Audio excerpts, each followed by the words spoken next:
So everyone kind of read what we're supposed to be looking into today, right? Yes. Token nods. Okay, it was actually pretty easy. There's no real reading, if that makes sense. There's 5 things that were listed that we were asked to think about that could affect the workplace. So I'm just going to go.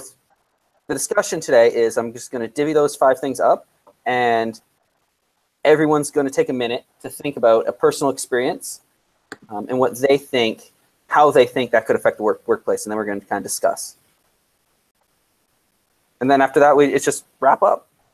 So it's really kind of could be a short one today, depending on us. Mark, do you want to put the list off to the side in the chat?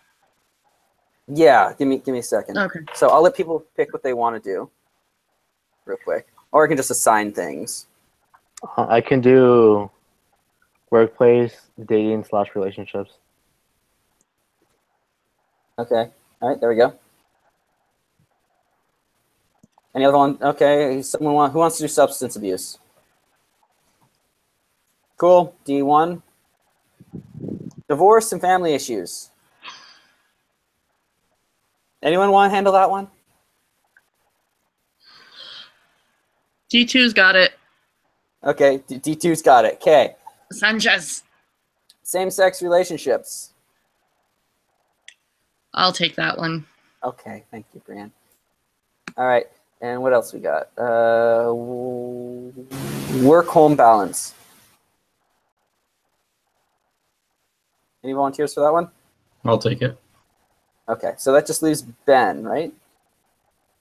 Okay, For so workplace dating relationships. yeah, we can make up the last one. I was actually thinking that exact one. I'm still the words out of my mouth. So that's 6. Oh wait, workplace dating relationships. Didn't someone already take that one? Steven, Yeah, I did. Yeah, Steven has that one. Yeah, I was actually trying to think of a 6th one. And I didn't realize that one was there. All right. Do you want me to give you one? Yeah. Give me one. One that we listed in class was physical and emotional issues. Okay. There we go. If that makes sense. Okay. So everyone just take a minute to think of your topic.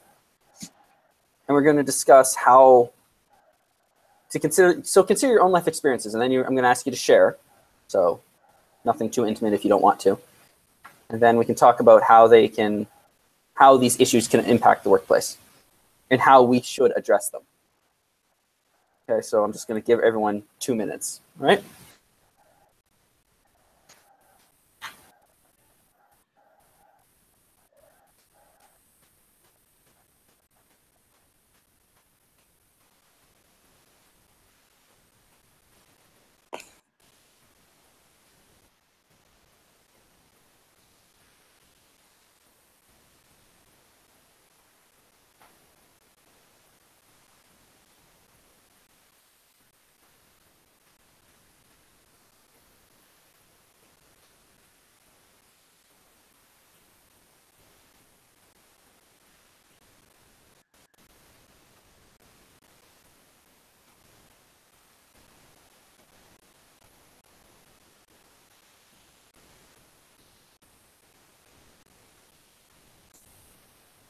Okay, so who wants to share first?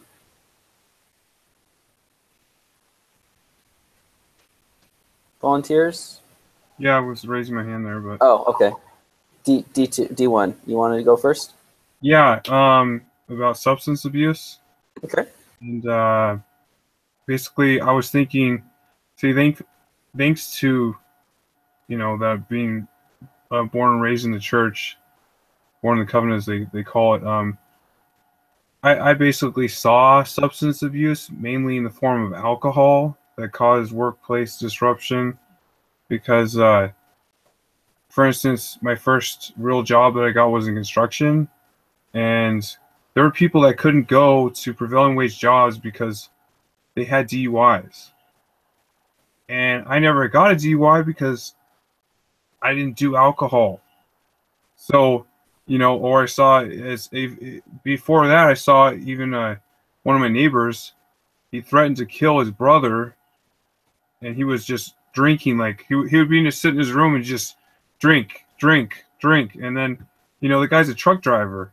I'm like, this guy's just putting down all this alcohol, and then he's got to go to work in the morning. He's got a hangover, and just like, how does this guy even function? I mean, it's like, if I knew that guy was driving on the road, I'd be staying as far away from him as possible. Right. So I mean, that's a pretty common one that a lot of people see. And it's just like they end up in jail, they end up paying all this money for DUIs, their insurance, they lose their vehicles, they got to get breathalyzers in their cars. I mean, the list goes on, and it's just, that is a major disruption in the workplace. Okay, so how would you handle that problem in the workplace? Well, I agree with that article titled Workplace Drug Abuse, and about doing the drug testing and educational programs. Basically, you need to make sure that people are educated on what the results will be if they don't follow the drug policy in the workplace, as well as that they're going to be tested, and that they're going to be everybody's going to be tested, so that it is a drug-free environment. So that I agree with that article, that and that just because you're a small company doesn't mean that you should be saying we can't afford to do this. It needs to be done to be able to keep the workplace safe. Anyone have any other thoughts? I would say that employee assistance programs, just so that everyone knows that a failed drug test is not the end of the line. A firm, knowledgeable, I guess, well-communicated drug policy is beneficial. So you're saying have a drug policy and a standard, but make sure everyone knows what that is, so that they don't cross the line. Yeah, if you don't know what it is, how can you know what, in your example, if you don't know where the line is, how can you know that you crossed it? Exactly. So, it's kind of like standards of the church. If you don't know where the line is, how do you know when you crossed it? Yeah. All right. Brianne brings up a cool question. How to handle marijuana use as a legal substance? Well, so being from Colorado and working in the field that I do, which is substance abuse and alcohol treatment, that kind of thing, I usually see it handled the same way as any like narcotic that's prescribed. Just because you have a prescription for it, just because it's legal, doesn't mean that it can't still pose like a big problem. You're on Oxycontin, you're on some they have basically legalized meth, which is synthetic meth to treat ADD, and it's highly abusable. There's all kinds of medications that unfortunately get prescribed, and people have them and they abuse them, and it's no different than it's alcohol. Like, it can still pose a major problem. You're not enough at work because you're on Oxycontin or some really heavy dose of pain medication. Like, that is, in my opinion, a lot more detrimental than smoking weed. But whether it's legal or not, wherever the ball drops, I think it gets handled the same way. Like, we have a policy on, you test positive for a drug, and like, there can be repercussions. It's kind of how I've seen that handled. Right. Oh, okay, Brian. Sorry, I have a question to go along with that too, because Ben is right. There's so many that is prescribed, and at one job they had random drug tests, and you have to provide your prescription. So how, as an employer, do you think you should handle that if, yeah, they have a prescription, but they're abusing it? What, like, well, I'm just, because again, that brings up the point of it coming into the workplace, and technically they have that, but you can see that they're abusing it. Then, go ahead, Ben. Mark. I was just going to kind of give a semi-life example. Like, I've had a few surgeries and health problems in my life. So I've been on a lot of different painkillers. I've been on morphine. I've been on a lot of different pain related things. But the doctors always try to keep me off of it. But when I'm on it, there's clear restrictions on, like, employers, like the doctor says you can't do this, but an employer will also, like, okay, you're on this.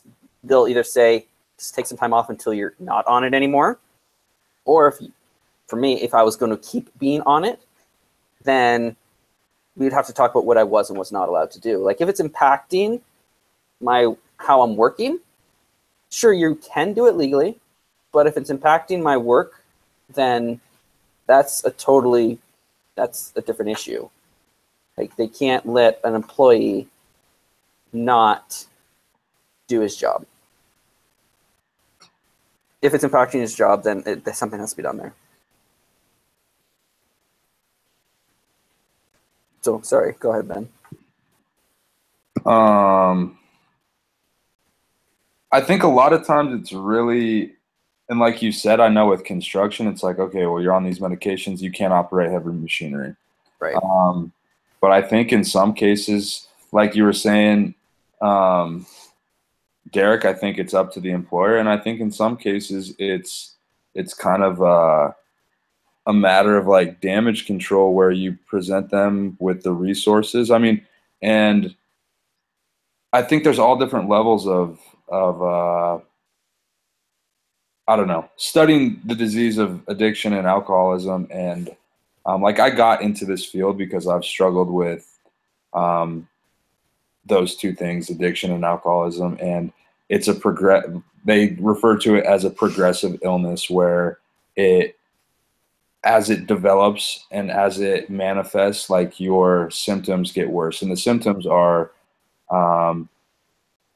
lying, cheating, stealing, manipulating, like the reading talked about, being absent from work, being tardy, having all that stuff happen. And I think if there's nothing, that there's no policy against that, oh, it's a prescribed medication, what can we do? It's a matter of informing the people about the resources, informing the employee about the resource. I mean, and it is an at-will space or a state. Like, you can fire someone for whatever cause you care to. And oftentimes that's what I see the most common, that it's not theft, it's not violence, it's not anything that contributes to drug abuse being a problem, as it is then the unreliability of someone, where they got to go pick up, so they're going to be late for work, or they take a long lunch because they got to go pick up, or they're sick because they didn't get high, or whatever it is. And I think more often than not, that's the contributor to why that poses a problem. Absolutely. Any other final thoughts? I kind of want to move on so we can keep the time flow going. But is there any other thoughts before we move on? I just wanted to say something real fast about the marijuana thing, because it's like they allowed for medical marijuana, and, like, these people to grow these marijuana greenhouses and everything around here. I mean, I'm, as somebody that values my Second Amendment and my gun rights here, here you can't have a gun and do marijuana. It won't give you a CCW, concealed weapons permit. And but the thing is that I was talking to one guy, and he said, yeah, like, these guys work in the greenhouses and they're taking care of marijuana, and, like, he's like, they're just there, and they're, he's like, I don't know if they're doing it or while they're working or what, but it's in that case, I guess it's up to the employer. And like Ben was saying, I mean, it depends upon, if you're an employer and that's really impacting your progress and your what you're doing, then you're most likely going to do what you can to mitigate it or stop it altogether. But in their case, I could see then if it's not affecting them, their production or whatever they're doing, they're probably smoking marijuana over there in their breaks or whatever they're doing. Thanks, D1. All right. Any other final thoughts before we move on to the next one? Okay. So, divorce and family issues. Who's got that one? All right, you too. D2. So, I mean, it's helpful because it talked about it in the reading. But I mean, you got to understand about 50% of marriages in North America end in divorce, which is staggering. And of those 50% that do get divorced, 60% of those are likely to get divorced again. Not only does it cause financial issues, but possible workplace violence if the couple maybe even worked together, or if they're visiting each other at work. And then there's child custody issues that often ensue with child custody. There's issues without daycare, or maybe having a parent who once used to watch the kids at home now have to work, and that becomes an issue. I like at the end, though, the few tips for HR professionals. It tells us, or for those who want to be in HR, to be compassionate, empathetic, and supportive. Don't become a therapist. Distance yourself. Even if you have some personal experience with divorce, you shouldn't share with that person too many personal details. Direct them to the right resources, not just other employees or the media, but give them, some real assistance. You can also help the employee assistance program. But the main thing is to be a good listener and help where you can, but don't draw the line where you're no longer a manager and you're more of a therapist. So I think those are some key tips. Right. Just one experience I actually had today with it. I just had an experience that where divorce actually affected the workplace. I'm kind of being shifted around different locations right now because someone quit somewhere. So, and I need to get trained on this new system in a different location. So I go there, and the manager there is training me, and I was picking up very quickly, so I picked it up like right away. So we were good, but her ex was trying to start a custody fight, like right there. So she had to deal with it. Like he didn't really give her an option.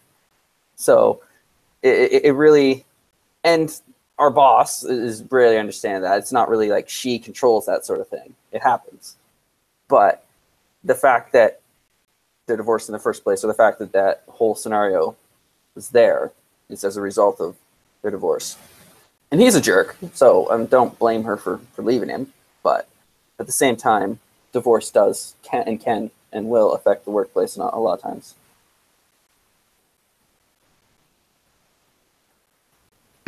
So I'm just going to quickly share what I shared in class with Brother Bonnie is that I'm my husband's second marriage, and his ex actually physically came to my work. And they've been divorced for like 10 years. So this isn't like I'm like the other lady. No, not even. And so that's the other thing is like it can be a continual issue. And so I really liked the article because I was like, oh, okay. Because I need to remember not to bring as much of it into my workplace. So because, I mean, I get anxiety just seeing her name pop up on my phone. So, but life happens. The end. But that is one of the ones that is a continual thing next to a physical issue, like a physical ailment. Thanks, Brian, for sharing. Appreciate it. Any other thoughts on how divorce and relationships can affect the workplace? I just want to say that I guess it could probably bring the highs and the lows out of people. Mm-hmm. I had a guy today, he went through a divorce a year ago, and we were out in the warehouse and we happened to cross paths, and he said, hey, guess what? I am dating a gal. She works at Toys R Us. I just got a part-time job. I'm working there at nights now. but he was very, very happy and excited, and he was exuberant at his job. But I think back a year ago when all the stuff was going on with his ex-wife and all the stuff he's had to deal with in the meantime since then, I mean, it's just a bunch of ups and downs. And he's a good worker, and when he's there, it's good. But when he has other distractions, it pulls away from the job. So I definitely agree with the statistic that we saw that divorces cost businesses $8,300. So I can see it firsthand. Yeah, that's per employee. All right. Thanks so much, James. Appreciate it. Okay, so moving on. Work-life balance. So work and home, balancing work and home. How can trying to juggle that affect the workplace? So who is it who had that one? I had that one. Okay. Effects on effects on the workplace. I think were brought out in the last class. A lot of people may see resentment in that as the person who is not in the office but is working as a telecommuter causes issues. They don't see them as an equal. They don't see them as pulling their equal weight. Let's see. Am I off topic? Work-life balance. Is that what we had? Mm-hmm. Yeah. I find that where I work, we have a good relationship with the employer and the employee. I even think it brings out the most in the employee. The employee works harder for the company just because they know that when their kid has a play at 3 o'clock or a soccer game, they know that, hey, it's no problem. You can take off, go. We'll handle it. The other guys will pull extra weight just so that person B can go out and see his kid at a soccer game. I think that having that and enabling that gives people on the team, hey, yeah, I'll do it for you if you're going to do it for me. Let's make this work as a team. I think it actually may strengthen teams into some regards. So, and it keeps people happier if they can. Go ahead. No, I was just going to say, I think it's one of those things where everyone works to live. You don't live to work. That's kind of how I've always seen it. So I think workplaces just need to embrace the fact that they are second priority to to life.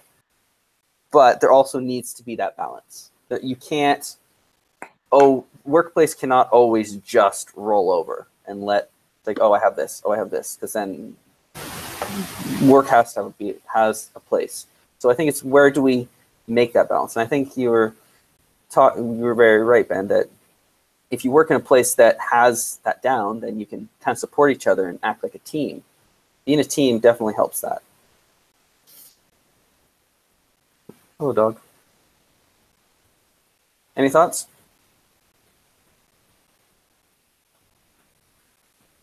I think Ben's getting attacked by a dog.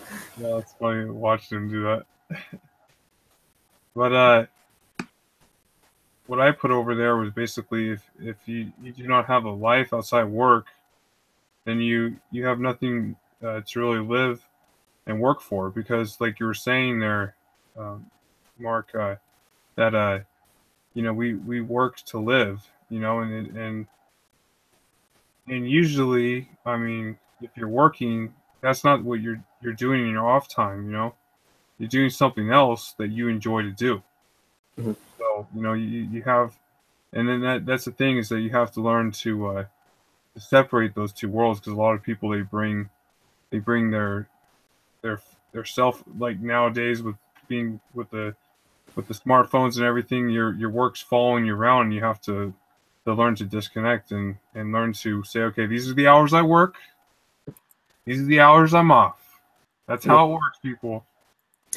Yeah, there's actually a fun law in France that apparently it's illegal for employer. I think it might be France. I might be thinking of a different European country, but there's a European country where it's illegal for the workplace to call you after your hours. If you have given an 8-hour workday, they can't call you. They can actually get reported for doing that. That's kind of cool. Yeah, Yeah, there's pros and cons to that idea, but it's I think it's kind of cool. The concept is cool. I think it needs a little tweaking personally, but at the same time, it's a cool idea that work can't mess with your you time. Well, funny example is one of my strongest memories of Disneyland is actually my dad stopping to call work. Yeah, my dad works from home and does his own business. You know what? I have the exact same memory. We went to Disneyland, and my mom just smacks him with hands. Like, you promised no work. He's like, I'm sorry. It was really funny. On the flip side, my wife, her dad is an insurance salesman. Mm-hmm. When he graduated with his master's degree, he said, I want a job that gives me open-ended income and gives me the flexibility to be with my family. Right. And growing up, the kids in the family knew that when dad got a phone call, everyone stopped. Yeah. But it gave them the ability to be out in the middle of a lake, jet skiing, or skiing, water skiing as a family, but then having to stop for dad's work. But it gave him the flexibility to have that time as a family. So I think it's different ways to approach the same problem. Yeah, I think the balance. I think that the moral of this specific one is that the balance is different for everyone, and you have to try and figure out that balance between you and your workplace. So it's not going to be the same, and I don't think this is one of those ones where there's a clear-cut, easy answer, like many of them, but I think this one especially so. Okay, next one, same-sex relationships. Brianne? Okay, so I'm going to come at this from an HR perspective first, and then how it affects the workplace. Lots of laws have changed, insurance, recognizing marriages, etc. And so from an HR standpoint, having to keep up on those laws and obviously not putting your own bias or religious or personal beliefs when going through the hiring process. In the workplace environment. Oh yeah, 2 seconds, Derek. I will totally talk about unisex restrooms. In the workplace, what happens is people start to take an issue. We were talking about grandstanding, forcing issues, things like that, where it becomes difficult when people press the issue and they press their lifestyle in your face, or like you have to accept. And so it's a little rough because and I shared this in class, but my stepson is transgender, and I also have a stepdaughter who is a lesbian. And they like to the stepson is very laid back. Like, we have discussions. We don't try to change each other's mind. The stepdaughter is a little more confrontational. Like, why aren't you going to the pride parade with me? Why aren't you doing this? I don't believe in that. That's not what I am comfortable with. So in a workplace, because it has happened, it becomes a little difficult when people start to pressure you like, well, you should support me and blah, blah, blah. No, and you need, in the class, we talked about approaching with a Christ-like attitude. You can love them and appreciate them for being a human being and respect them if they respect you as well. You don't have to like agree and go along with and do all these things either. Kind of take that stance of understanding and respect, but making that line of what you're comfortable with as well. Unisex bathrooms. This is a huge thing in Utah and right now. And it's so funny to me because I'm just like, just make the stalls floor to ceiling. Who the crap cares? Like, floor to ceiling, all four walls. It would not matter if you go in the same door. And so I'm going to approach this from the mom aspect with my stepson. Is he would not go in public restrooms. He couldn't be out for very long because he was very uncomfortable. So to me, it was rough to see that because he became uncomfortable with himself in public because he had a schedule around that. So just floor to ceiling bathrooms, like, I don't think it's that big of a deal. They do a family bathroom already. Like, Why do we separate? Not to mention, there's always a line for the women's bathroom. Just, Anyways, I've always thought that, though. I mean, I've gone to the restroom in men's bathroom in the convenience store because it's too long of a line. I'm like, nobody's in the men's line. Why can't I go into men's? Anyways, going to equality. So what that comes down to is definitely respect, appreciation. Don't try to change people's minds. And I think that can be said for a lot of these things, is you're not going to change people's minds. And to bring that into the workplace even more so makes it difficult. I agree. Just to kind of insert my my Canuckness into it a little bit. Gay marriage has been legal in Canada since 2007. So it's a thing up here. And I've been to a few places where there's transgender bathrooms. Typically up here, that they are the bathrooms that only one person can go in anyway. If they are the bathrooms that multiple people can go in, there's typically both gendered and transgendered ones. Like, there's 3. There you go. So whatever you're comfortable with, go nuts. So it's been around up here long enough that no one really cares, if that makes sense. It's kind of, and you're right, Brianne, it only becomes an issue when people start grandstanding. Like, at work, for me, one of my closest coworkers, he's gay. He's very gay, like flamboyantly gay, and he's hilarious. And when he found out I was Mormon, it got funny because I'm sarcastic and he's sarcastic, and we literally just bash each other sarcastically all day, and it's hilarious. But we have fun with it, and none of us get offended at each other, and I think that's where it gets. As long as you're not trying to pick a fight, like I'm not. He's gay, cool. I'm Mormon, cool. And I'm not trying to convert him, and he's not trying to tell me that I should be gay or accepting of gay. I think we need to be a little more accepting and a lot less grandstanding, a lot less feeling that we're right about everything. And I think there's too many people who feel that they're right about everything. Yeah, so, I agree with Ben's funny. But I think that's what it comes down to. Is in a workplace it's a melting pot. Yeah. And it comes down to just that communication and building that trust in those relationships, but also standing up for yourself. I mean, I really struggle when people start Mormon bashing. I'm just like, oh my gosh. Because, it's Utah, and if you're either Mormon or you're anti-Mormon or you're just like, meh. And I'm more like, meh. And so it just bugs me. I'm just like, stop arguing about it. Like, you're not going to change my mind.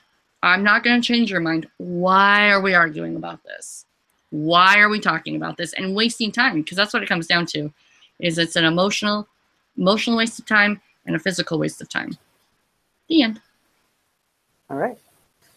Okay, so we have one more to go. Oh, Ben, go ahead. It makes me think about the Color Brave TED Talk that we watched a while back. Oh, she was great. She was awesome, and I think that those, like what we're talking about now, is just as relevant with homosexuality, transgender, whatever. I don't know that the approach is to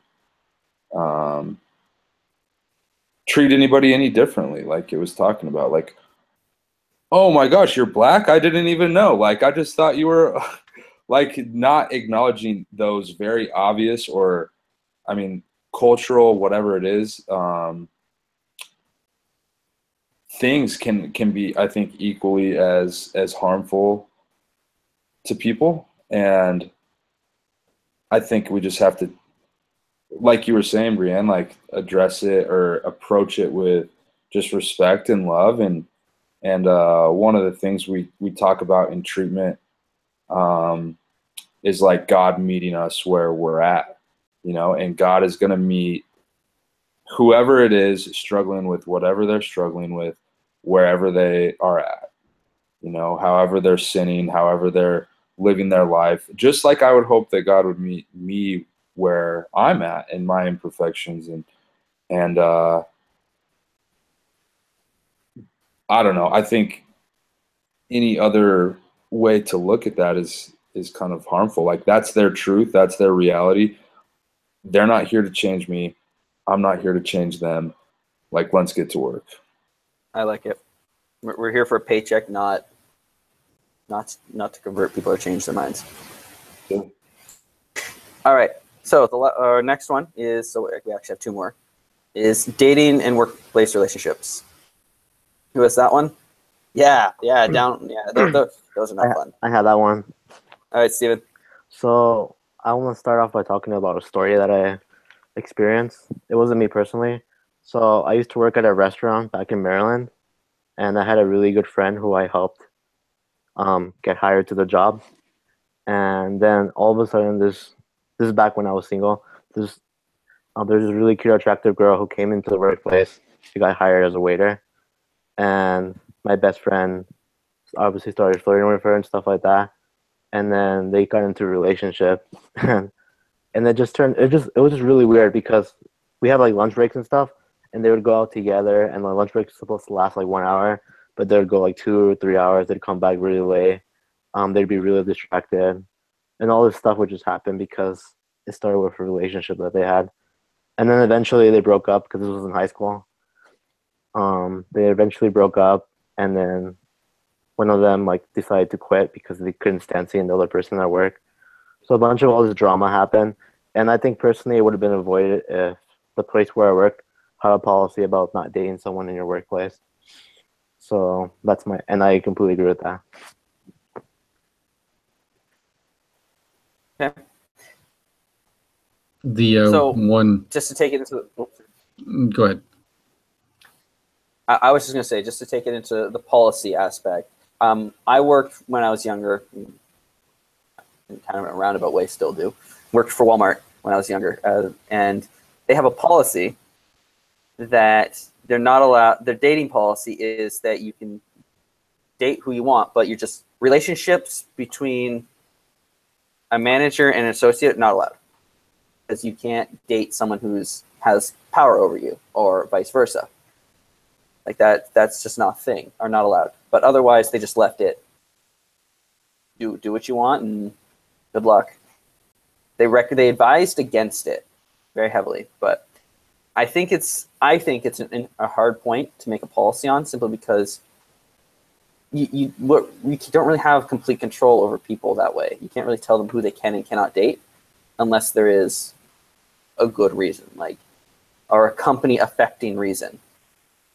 So I think you kind of start getting finicky when you're trying to make policies that involve who they can and cannot date. But I agree, it'd be nice if we could just say, no, don't date any coworkers. Yeah, conflict of interest, Derek. Yeah, that's exactly it. To avoid conflict of interest. So, sorry to interrupt you, James. Oh, no worries. I was just going to say, there's an old adage, and Brienne, maybe you'll laugh at me. Never crap where you sleep. I mean, that's been said many a time. That may almost predate any official policy. And it almost seems like common sense. We have to make rules for common sense things that were once understood. Mm-hmm. So, but then again, what was it last with Brother Bonnie? Where do most people meet? Most people meet where they work, and work in church. And what did he say? No, he said work in bars. I think that's what he said. Yep. Work in bars. Church or bars. Church and bars. All right. Those were the other two besides work. So that's my 2 cents. Well, and just really fast on that point too is, I don't know if I shared it in this class where my previous boss slept with a coworker's wife, and it was a really strenuous on everybody, because he was the general manager of our company, and he slept with the lawyer's wife. So just people common sense, if you're so inclined, come outside your circle.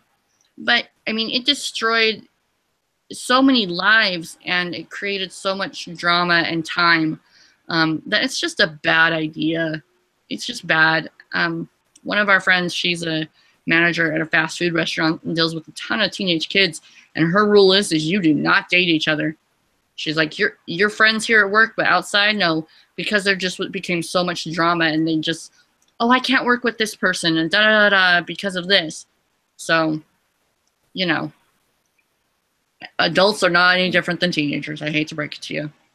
It's not wrong. All right. So moving on to our last point, Ben, it was physical and psychological issues, right? Okay. I think you're muted, Ben. I can't hear you. Oh, there we go. Yeah, so the only thing that I was really thinking about is kind of the conversation that we already had about balance. That is something that is really, really, really stressed at the place where I work, because it's a pretty like emotionally taxing type of job. And if I'm not taking care of myself, then physically, emotionally, spiritually, like, then I'm in jeopardy not only of not being effective with working with clients, but I'm also like jeopardizing myself in terms of my own sobriety, in terms of my own relationships, in terms of my own, I mean, all aspects of my life. And I'm really fortunate that I'm not a licensed therapist, but I work with like a dozen or more master's levels or higher therapists, and I have a really awesome opportunity to go when I'm struggling, when I'm stressed out, and just shoot the breeze with somebody and deal with a lot of that stuff. I know that there are different types of FMLA leaves that you can take if you're stressed out. That's an opportunity. I know D2 was talking about the EAP, like employee assistance programs. But one of the things that I've heard is no one's going to advocate for me except for me. And if I'm struggling and if I'm going through something, whatever it is, spiritually, mentally, emotionally, physically, it's kind of on me to bring that up. I mean, the alternative is to have my supervisor or my boss bring it up once my performance is suffering. And that's not a good option, you know? But I think I like what was shared earlier about like leaving work at work. And when I'm at work, I'm at work. And when I'm at home, I'm at home. And the more that I let those things intertwine, like all of a sudden I'm resentful at my job because when I'm at home and it's my weekend and I'm taking calls at work, which I do a lot, like then I'm get really resentful and angry at work. And but like the place that I have, they have allotted in my salary like hours throughout the week where I can go take self-care. And if that's going to an AA meeting, if that's going to the gym, if that's going to do whatever so I can decompress, I have that opportunity. And so I feel really fortunate and really blessed with some of those comforts that I have, almost like the flex time comforts. I just have some cool advantages and opportunities working where I do in regard to my emotional health.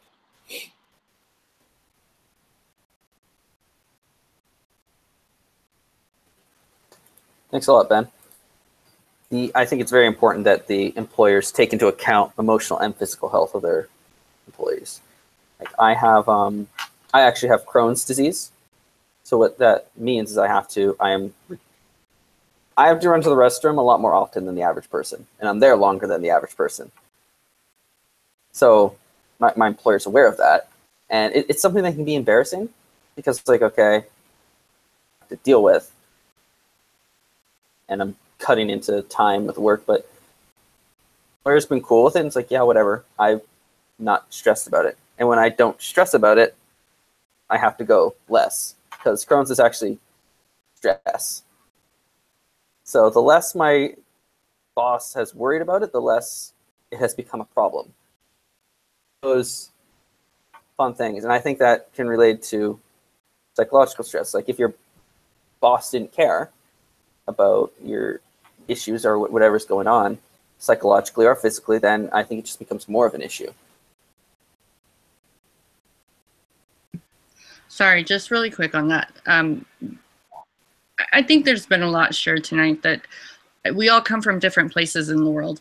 And Absolutely. I think it's so interesting that if we could take what we learn and we discuss, you know, and try to share that. I think that's the whole point of BYUI is like becoming a disciple, is sharing that. And I don't know, like I totally can empathize with you, Mark. I have cystic fibrosis, and I had to spend an hour trying to explain to insurance today with the HR people, trying to get a gap exception because of doctor visits are 4 hours and I have to see 6 different people. And they're like, what? Why? And it was really nice to have a supportive HR person who was like, okay, let's work this out, versus me taking the time to have to call and make those things, and, you know, or having to run into, you know, a room to do an asthma inhaler or something like that. So if people understood more and were more empathetic, I think it's great. I really wish that more companies offer things like Ben's does. Because I think it would make for better. But at the same time, I see why they don't, because people would also abuse it. So that's the problem in the society we live in. We all have great, I think we, speaking of the 7 of us, have great intentions and great work ethics and things like that, but not everybody does. And so that's why there are rules. So there was a case study. Thanks, Brienne. And I just wanted to say I appreciate everybody's like vulnerability tonight. I feel like we all have our stories, and it's cool to get to know people a little better. But there was in the B-380 class, I don't know if anybody's taken that, but there's a case study. I think it was with that like Scandinavian tree company, Tobin, maybe something. But anyways, I guess in Scandinavia, or I can't remember which country specifically, I think Copenhagen, they offer unlimited sick days, and they actually would take less sick days than Americans with a certain number of allotted sick days. I remember that case study. And so, like it said, and I don't know if you know anything about like Google's platform and the amenities that they offer. It was kind of cool reading some of the articles about like the different types of workspace, where it's, I think in one regard, like there is a diminishing level of trust with a lot of work environments, but I think that there are also companies, and there's also an evolution of that, like with the startup mentality, where I think it is evolving and it's growing and it's empowering employees. And I think it comes down to like my ability. Like if I didn't want to do my job, I have a lot of opportunity to do whatever I want, you know, and I think it's just finding the right people for the right job. And if I'm passionate and motivated and invested in that, like I'm going to use that freedom to grow and benefit and like grow the role that I have. And if I'm not the right person for the job, see ya. Like I'm going to really abuse and manipulate the system. And I think it just takes kind of everything that we've talked about this semester: skillful hiring and good management. And I don't know. Interesting to think about, though. Absolutely. I think it comes down to you have to balance trusting your employees, how much you trust your employees. Like with that example, I think with the Scandinavian, or I think it was Copenhagen. I'm pretty sure, or it was Denmark. I don't know which one it was either, but I remember the example. But it's I think Denmark. Denmark, thank you. I think the idea was that in America you have, and in Canada too, if you have so many sick days, if you didn't use them by the end of the year, people felt like they had to use them. So those allotted sick days always got used, always. Whereas in Denmark, okay, I don't need to worry about that. I don't need to think about how many sick days I have. I take a sick day when I'm sick. It also doesn't hurt that Denmark has socialized healthcare. Just sniping that. My father-in-law was born in Denmark, and he very much totes that. And I think it's great, and I think that they do a lot. And my friend Meta lives there, and it's so interesting because I think it is because we don't trust. Again, going back to the trust, people, and that's why we could not do that here in the United States. Yeah, I'll just put it forward that the socialized healthcare you guys we're trying is very different than the rest of the world, and there's a lot more trust in the people in the system up here or in other parts of the world. I think, in general, a theme I've seen in workplace, government, and everything in America is that less trust of people and more trust in people's motivations, if that makes sense. So, and you know what? That's sometimes a good thing. And sometimes a bad thing. So different cultures, different things, and it's a balancing act, right? You gotta balance it. So moving on. So the last question I have for everyone for the night before we kind of close up and is with all these issues we talked about thrown together, where do we see the workplace in 10 years from now? What do we see the workforce looking like in 10 years? So it can be any of these issues we talked about, just go.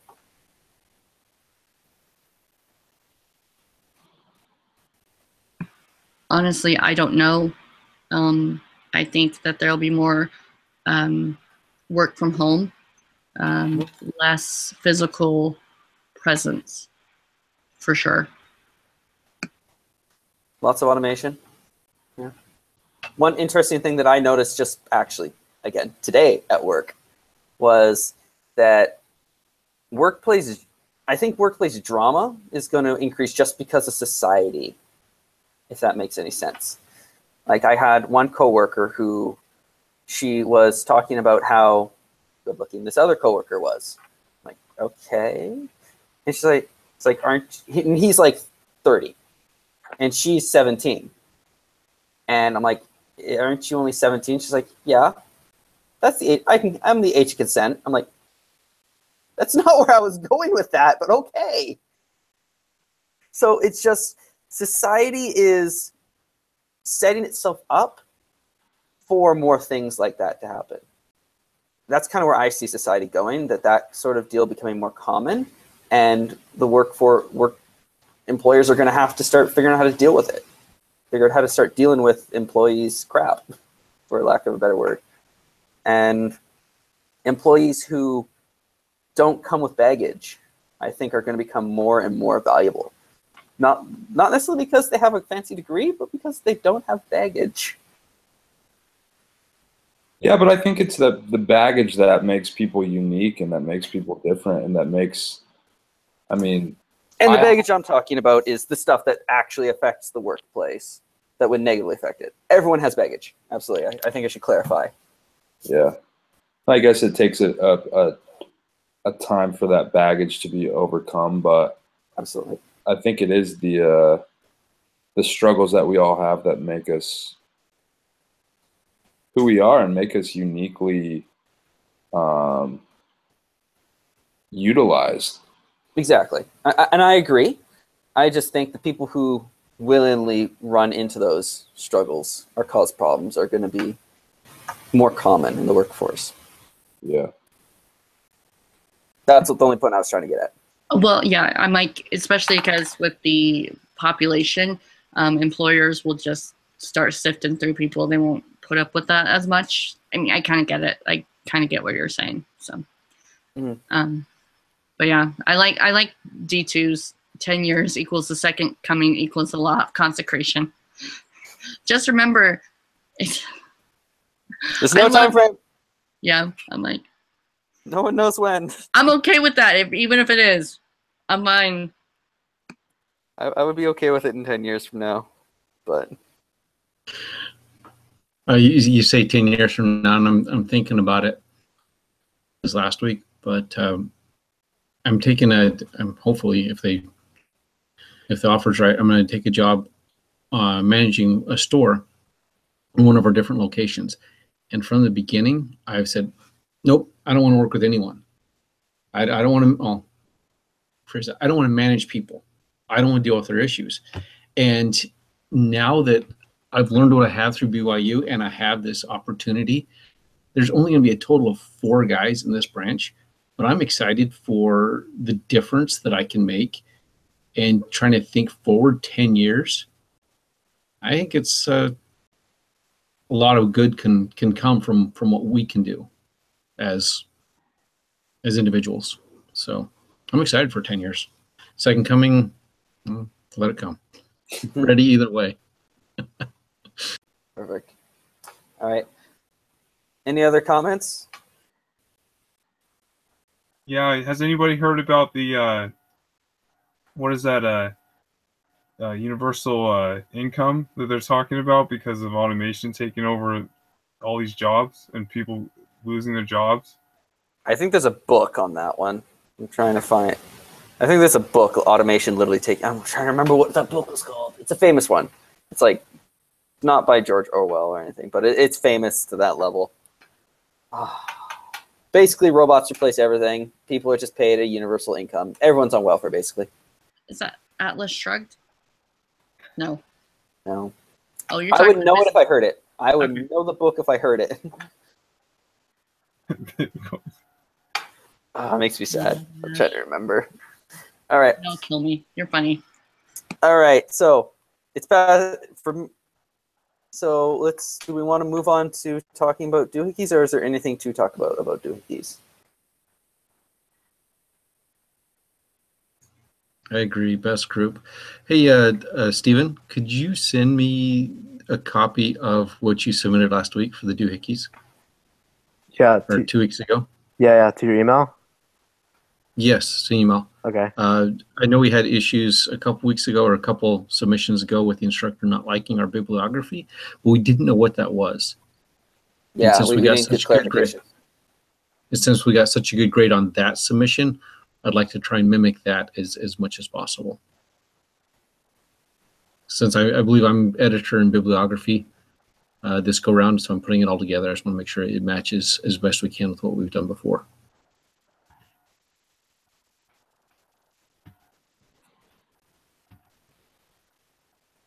Is there a minimum on the number of references that we need for the solutions?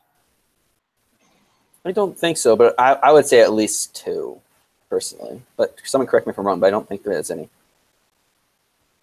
Because I was we reading talked about last week, like 10 total for the paper. Yeah. Yeah. And if we each give 2, we've hit that minimum.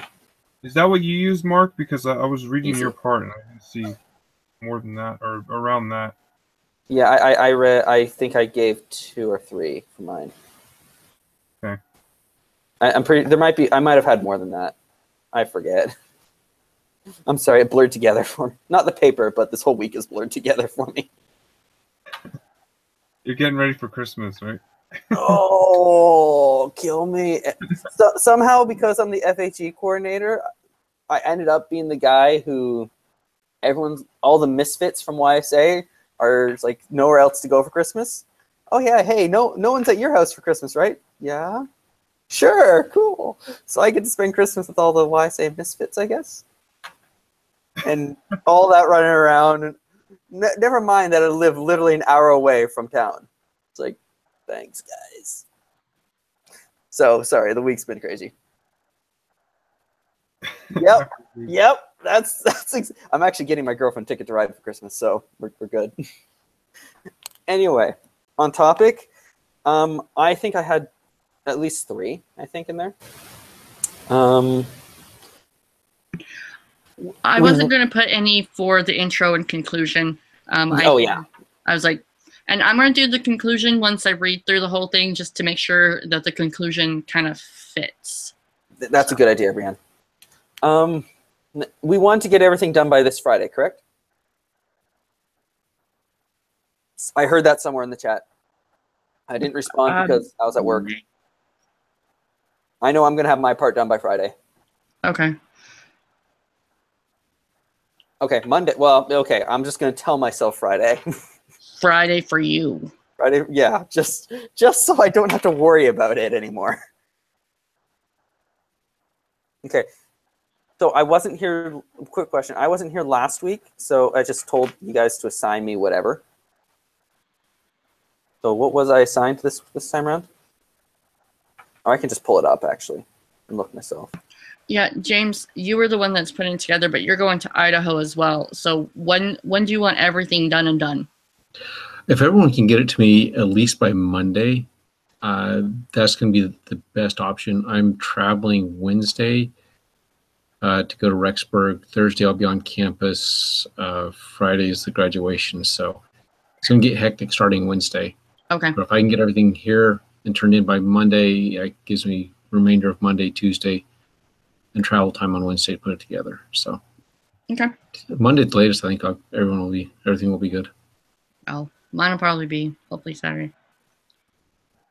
Perfect. Okay. Coolio. Thanks, everyone. Is there anything else we need to talk about? If not, then I think we're good. Merry Christmas. Happy New Year. Merry Christmas. Yeah. Don't be Merry Christmas, Happy New Year. Congratulations. Wait, is this our last to all the one? This is our last class. Yep. Wow. You guys have been awesome. Been great, guys. This is great. Great group. You guys can Great feel group. free to contact me. D2, keep in contact. Yes, D1.